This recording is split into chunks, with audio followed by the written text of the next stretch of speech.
किसी non venomous यानी विषहीन सांप ने काट लिया तो हमें किसी भी प्रकार की ट्रीटमेंट लेना ज़रूरी नहीं होता। लेकिन अगर कोई वेनेमस यानी विषैले सांप ने हमें काट लिया तो इसका एकमात्र इलाज होता है एसवी यानी एंटी स्नेक वेनम इंजेक्शन, जो सिर्फ और सिर्फ अस्पताल में दिया जाता है। तो आज के वीडियो में हम वेनेमस स्नेक बाइट के ट्रीटमेंट के तौर पर दिए जाने वाले इसी एंटी स्नेक वेनम इंजेक्शन के बारे में डिटेल्स में जान लेते हैं। नमस्कार दोस्तों, मैं हूं डॉक्टर भास्कर और आप देख रहे हैं हमारा YouTube channel सर्पमित्र doctor Bhaskar.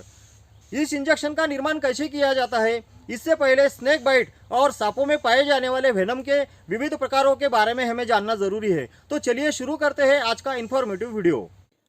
Bharat में वेनेमस सांपों की 60 प्रजातियां पाई जाती है, लेकिन आमतौर पर इनमें से सिर्फ 4 प्रजातियों से ही इंसान का सामना होता है। इनमें कोबरा यानी नाग, कॉमन क्रिएट यानी करेज सांप, रसेस वाइपर यानी घोनस या चंदनबोड़ा सांप और स्वास्केल्ड वाइपर यानी फुरसा, इन 4 सांपों का मुख्य रूप से समावेश होता है। सांप का विष एक प्रकार का कंपोजिशन होता है जिसमें टॉक्सिन्स, एंजाइम्स और नॉन टॉक्सिक सब्सटेंसेस पाए जाते हैं। इस वेनम के मुख्य 3 प्रकार होते हैं। Number 1, cytotoxic venom. इस वेनम का असर हमारे रक्त कोशिकाओं पर होता है। Number 2, haemotoxic venom. Snake bite होने के बाद बहुत से पीड़ित काटी गई जगह पर बांधते हैं, लेकिन रसेस वाइपर और स्वास्केल्ड वाइपर स्नेक में हिमोटॉक्सिक वेनम पाया जाता है। ये वेनम हमारे ब्लड पर असर करता है।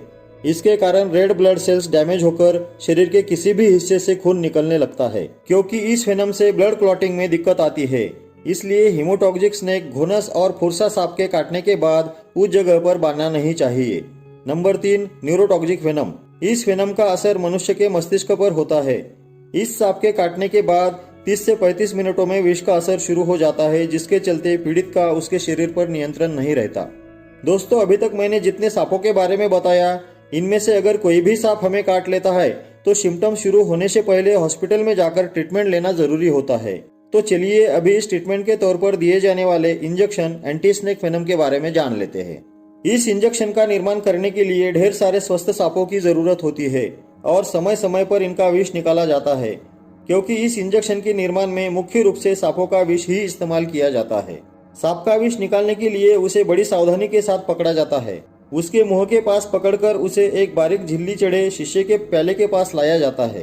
तब सांप गुस्सा होकर प्याले में अपने दांत गड़ाने की कोशिश करता है, जिससे विष प्याले में इकट्ठा हो जाता है। इस विष को -20 डिग्री सेल्सियस तापमान पर जमा किया जाता है।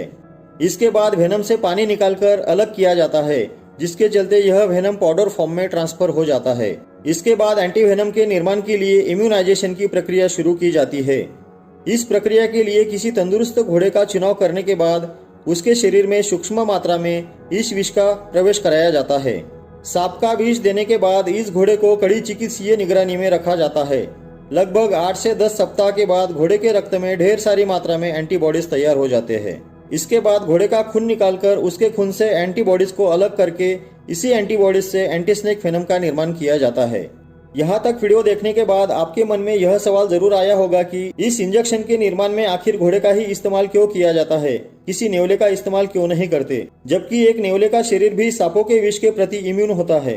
हाँ दोस्तों, ये बात बिल्कुल सही है, लेकिन साइंस के अनगिनत एक्सपेरिमेंट्स करने के बाद पाया गया है कि यदि किसी घोड़े के खून में थोड़ा थोड़ा करके सांप का विष प्रविष्ट किया जाए और रोज थोड़ी थोड़ी करके इस विष की मात्रा बढ़ाई जाए तो कुछ ही दिनों में उस घोड़े के खून में यह गुण आ जाएगा कि यदि उसे सचमुच किसी विषैले सांप ने काट लिया तब भी उसे कुछ नहीं होगा। सभी प्राणियों की तुलना में ये गुण घोड़े के शरीर में ही सबसे ज्यादा पाया जाता है, इसलिए इस वेनम के निर्माण में घोड़े का इस्तेमाल किया जाता है। इस पूरी प्रक्रिया के अंत में जो इंजेक्शन बनता है वह पाउडर फॉर्म में होता है, जिसे फ्रिज में बेहद निम्न तापमान पर रखा जाता है और स्नेक बाइट होने पर IV रूट द्वारा दिया जाता है। उम्मीद है कि यह वीडियो आपको जरूर पसंद आई होगी। तो चलिए फिर मिलते हैं ऐसी ही एक नई जानकारी के साथ। तब तक के लिए जय हिंद।